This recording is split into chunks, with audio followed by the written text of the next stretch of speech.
അനുഭവിച്ച ഈ ദിവ്യഭോജനം, ഈ വിശുദ്ധ കുർബാന എന്നത് സ്വർഗം ഭൂമിയിലിറങ്ങി ആദത്തിനും സന്തതികൾക്കും പറുദീസായിൽ പുനരധിവാസം നൽകുന്നതിനാ സ്വർഗം തന്നെ ഭൂവിലിറങ്ങി മഹിതാത്ഭുതമേ. പെട്ടെന്ന് ഒരു കാര്യം കൂടി പറഞ്ഞിട്ട് ചായ കുടിക്കാൻ പോകാം. കാരണം ചിലപ്പോൾ നാളെ കുറച്ച് പേരൊന്നും ഇതിനകത്ത് വരുന്നില്ലായിരിക്കും. എങ്കിൽ അവർക്ക് കൂടി കേൾക്കാൻ വേണ്ടിയിട്ടാണ്. ആദത്തെയും ഹവ്വയെയും പാപം ചെയ്തു കഴിഞ്ഞപ്പോൾ ഏദേൻ തോട്ടത്തിൽ നിന്നും കർത്താവ് ശിക്ഷിച്ച് പുറത്താക്കി. ശരിയല്ലേ? ശരിയല്ലേ? അതെ. നമ്മളെല്ലാം വിചാരിച്ചിരിക്കുന്നത് അവരെ ശിക്ഷിച്ച് പുറത്താക്കിയെന്നാണ്. എന്നാൽ അങ്ങനെ എഴുതിയിട്ടുണ്ടോ അവിടെ? അങ്ങനെ എഴുതിയിട്ടില്ല. എന്താ അവിടെ എഴുതിയിരിക്കുന്നത്? ദൈവമായ കർത്താവ് അവരോട് അരുളി ചെയ്തു, ഇനി നിങ്ങൾ കൈനീട്ടി ജീവന്റെ വൃക്ഷത്തിൽ നിന്ന് എങ്ങാനും കൂടി പറിച്ച് ഭക്ഷിച്ച് അമർത്യരാകാതിരിക്കാൻ ദൈവമായ കർത്താവ് അവരെ ഏതേൻ തോട്ടത്തിൽ നിന്ന് പുറത്താക്കി. ശ്രദ്ധിക്കണം. ഉൽപ്പത്തി 3-ാം അധ്യായം 22-ാമത്തെ വചനമാണ്. ഇനി അവർ കൈനീട്ടി ജീവന്റെ വൃക്ഷത്തിൽ നിന്ന് കൂടി പറിച്ച് ഭക്ഷിച്ച് അമർത്യരാകാതിരിക്കാൻ ദൈവമായ കർത്താവ് അവരെ ഏതേൻ തോട്ടത്തിൽ നിന്ന് പുറത്താക്കി. എന്താ? ജീവന്റെ വൃക്ഷത്തിൽ നിന്ന് പറിച്ച് ഭക്ഷിച്ചാലുള്ള അവസ്ഥ എന്താ? ജീവന്റെ വൃക്ഷം എന്ന് പറഞ്ഞാൽ, ജീവന്റെ വൃക്ഷം എന്ന് പറഞ്ഞാൽ ഈ ഈശോ ഇപ്പോഴല്ലേ? ശ്രദ്ധിക്കണം നിങ്ങൾ. ജീവന്റെ വൃക്ഷം എന്ന് പറഞ്ഞാൽ ഈ ദിവ്യകാരുണ്യവും ഈ ദിവ്യകൂദാശയും ആകാനിരിക്കുന്ന അതിൻ്റെ സ്രോതസ്സാണ്. അവരുടെ അപ്പോഴത്തെ ആത്മസ്ഥിതി, അവരുടെ അപ്പോഴത്തെ അവസ്ഥ പാപകരമായ അവസ്ഥയായിരുന്നു. പാപം മൂലം അവരുടെ ആത്മാവ് മരിച്ച അവസ്ഥയായിരുന്നു.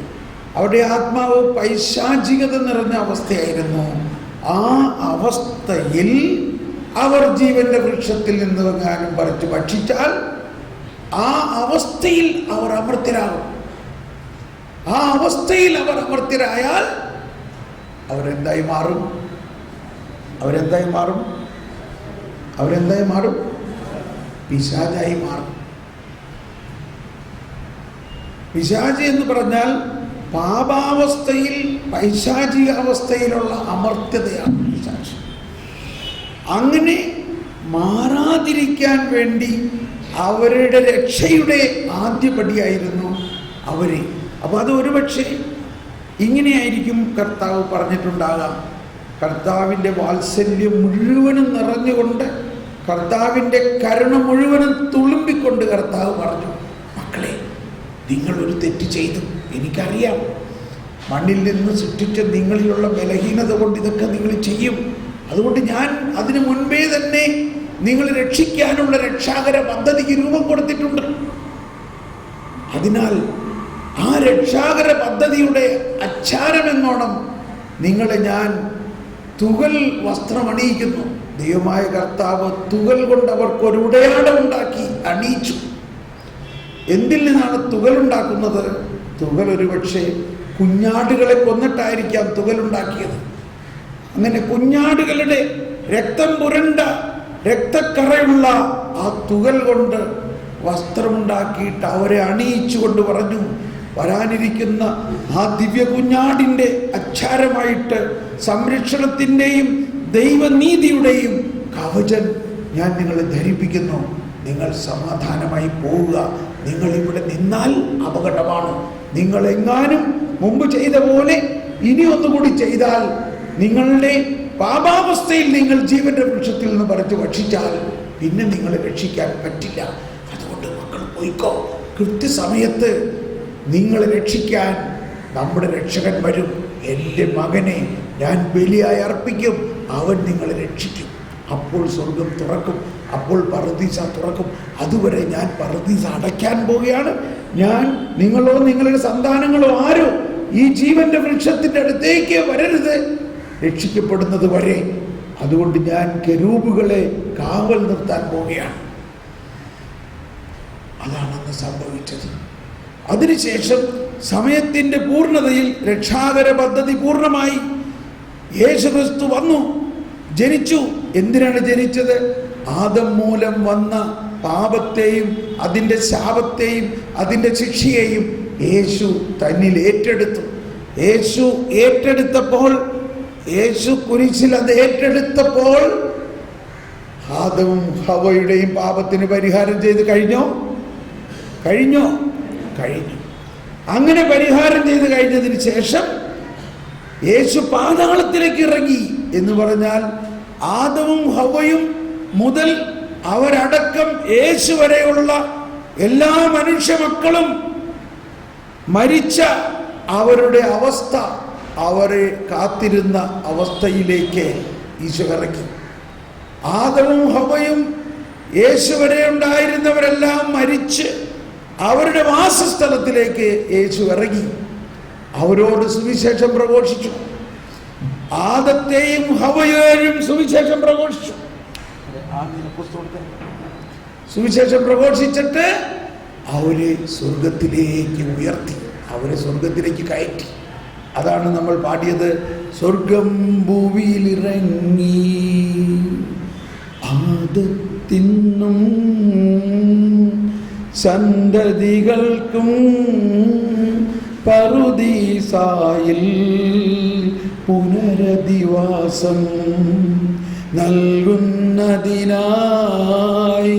സ്വർഗം തന്നെ ഭൂവിലിറങ്ങി മഹിതാത്ഭുതമേ. അപ്പോൾ ഇന്ന് ആദവും ഹവ്വയും എവിടെയാ? ഇപ്പോൾ ആദവും ഹവ്വയും എവിടെയാ? സ്വർഗത്തിലാണ്. അതാണ് ഇവിടെ സഭയുടെ പ്രബോധനത്തിൽ 650, 635 മുതൽ 650 വരെയുള്ള ഭാഗങ്ങളിൽ പെട്ടെന്ന് തീർന്നു. ഇതങ്ങ് മനസ്സിലാക്കിയാൽ മതി.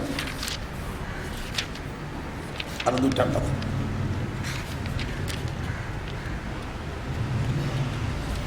635.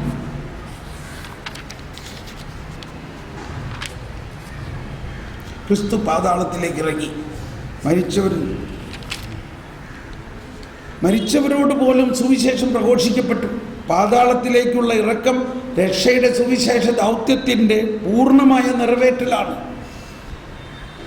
മരിച്ചവർ ദൈവപുത്രൻ്റെ സ്വരം ശ്രവിക്കുന്നു, ശ്രവിക്കുന്നവർ ജീവിക്കും വേണ്ടി ക്രിസ്തു മരണത്തിൻ്റെ അഗാധതയിലേക്ക് ഇറങ്ങിച്ചെന്ന് ജീവൻ്റെ കർത്താവായ യേശു മരണം വരിച്ചുകൊണ്ട് മരണത്തിൻ്റെ അധികാരമുള്ളവനെ, അതായത് പിശാചിനെ നശിപ്പിക്കുകയും, പ്രൈസ് ദി ലോർഡ്, മരണഭീതിയിൽ ജീവിതകാലം മുഴുവനും ബന്ധനത്തിലായിരുന്നവരെ വിമോചിപ്പിക്കുകയും ചെയ്തു.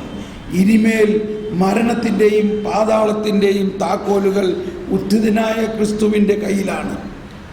അതിനുശേഷം